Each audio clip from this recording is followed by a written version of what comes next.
Hi everyone, this is Ed Huff from Full Blown Customs. I'm going to show you in this video is how to take a wood gun stock, how I prepare it. What I'm going to do is sand it first. I'm going to sand it with like 150 grit, and then I'm going to actually primer it with a catalyzed primer. Then from that point I'm going to sand it, I'm going to seal it, then I'm going to base it, and then I'm going to start showing you how to take snake skin and make it look like a rattlesnake is what I'm going to do. Now what this video is about basically is this is another customer that contacted me after watching our snake skin videos and wanted the whole entire gun stock. Now I'm not just painting a piece, I'm actually painting it all the way around.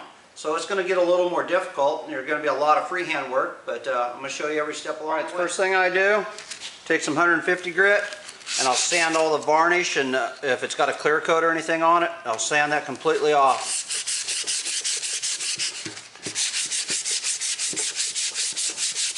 I like to hand sand it. That way you're not knocking off any of the edges, because if you use a orbital sander, you have a chance of rounding your edges and making marks on it that doesn't look good.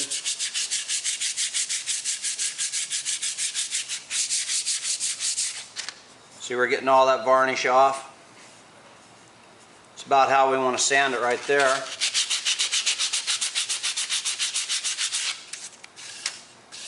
Maybe a little bit more, but I'm going to sand the whole thing like this, and then from that point I'm going to mix up some catalyzed primer, hang this up, primer it, let it set overnight, come back in tomorrow, sand it back down, and I'll sand it with 320. I'll put some sealer on it, and then I'll base it, and then we'll start doing the snake skin.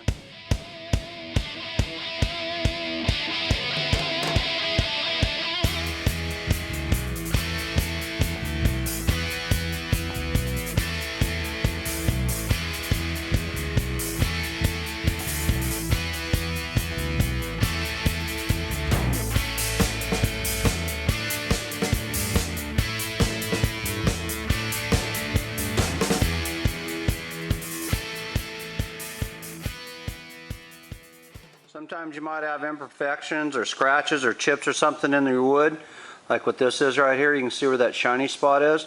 It's actually a scratch. I'm going to sand that down a little bit more. If that doesn't come completely out by sanding it, what I'll do is use body filler, and it's like a skim coat, and we'll just skim it across there and sand it. But you got to make sure that shiny spot's sanded first before you put any kind of filler on it. Alright guys, I've went ahead and primered it off camera, and I've sanded it down with 320, then I've sealed it, and now I've based it black. Now from this point, I'm going to lay my mesh back over top of it, spray a coat of tan across that, and then I'm going to start airbrushing in my design. Now, I've already done the other side, and I'll show you a close-up here in a second. I've used root beer brown, I've used pagan gold, and I've also used a little bit of candy tangerine. Now these are all the House Color lines. I've used black, some white, and a little bit of tan. Now I've mixed up the tan that I wanted for this, but I'll show you step by step as we go.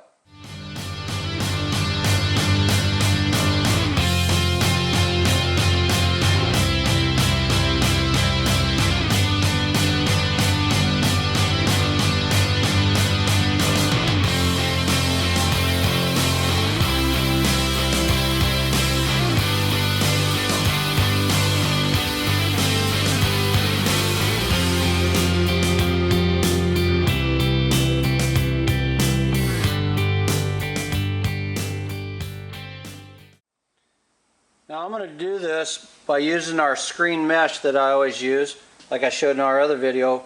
But I'm going to show you also a couple different ways of doing this. One, you can take your pattern that you have. This is, I Google searched this and came up with this picture of a rattlesnake. And then I've traced it by putting this piece of paper over top of this one on a window and then tracing through it. Now what I've done is I've cut out the edges by using an X-Acto knife, cutting along the edge there. You peel that out, and then you can airbrush this using this as a guideline, almost as a stencil, and then you can just do the same on each one of these pieces. Now that's one way of doing it. Another way is taking a spur wheel, and basically what this does is this little spur, you can go around your edges by taking a piece of cardboard, laying your design down, and taking your spur wheel and just following your lines. What that does is it perforates holes through your design. And then from that point, you're going to take pounce powder and you're going to lay this design on your gun stock and then pounce it. I'll show you how to do that. Right, off camera, I took my pounce wheel and I used a piece of cardboard, laid my pattern down, took my pounce wheel, and I pushed hard all the way around the edges, perforating holes in.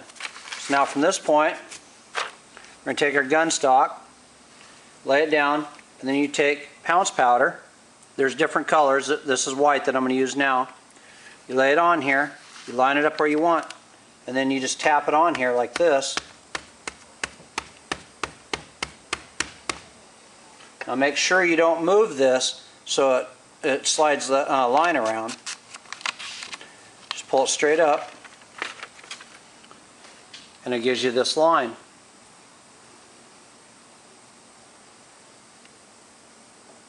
Now from that point you can take your tan and go around your edges and outline it, and then when you're done you can take water. If you're using a water-based paint you're not going to be able to do this. You'll just use a dry cloth. But if you're using urethanes, you can just take a dry cloth and wipe it. Right now I've taken my mesh and I've laid it over it. I've stretched it across using some metal objects that I had in my toolbox, some dollies and different things. And what I'm going to do is take my tan mixture, spraying about 50 psi. I'm going to spray a coat over all this.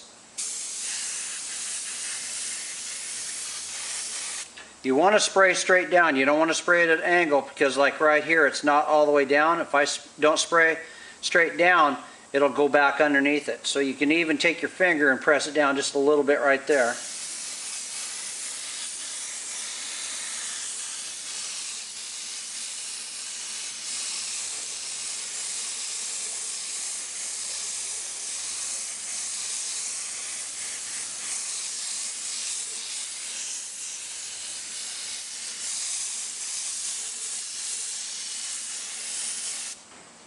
Now we're going to leave that mesh on there and let that dry just for a second. Then I'm going to take my brown mixture and I'm going to start creating my design.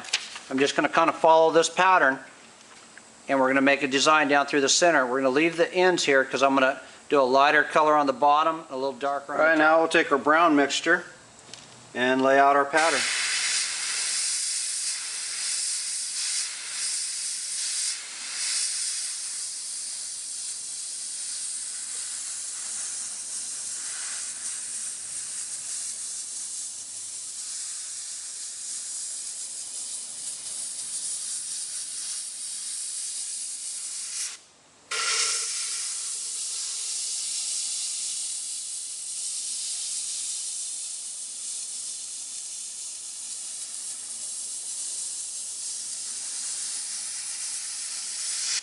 Now we'll lay out the small ones.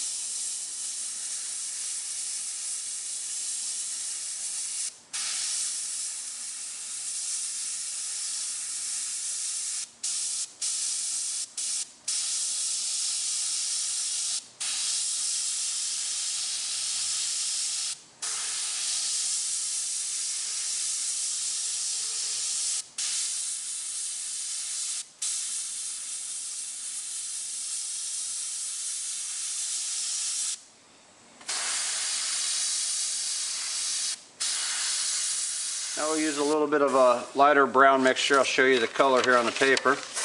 I've over-reduced this color a lot.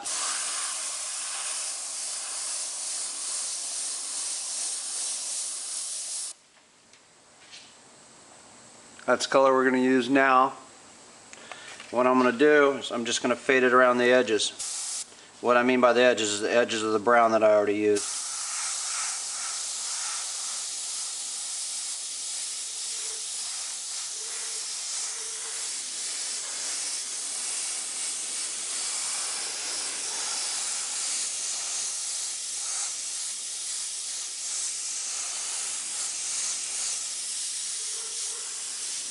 Don't do it too heavy where it runs back underneath, because like I said, this is over reduced. If I start spraying it really heavy, it gets wet, it'll run back underneath all this mesh. So just kind of go all around the gun stock.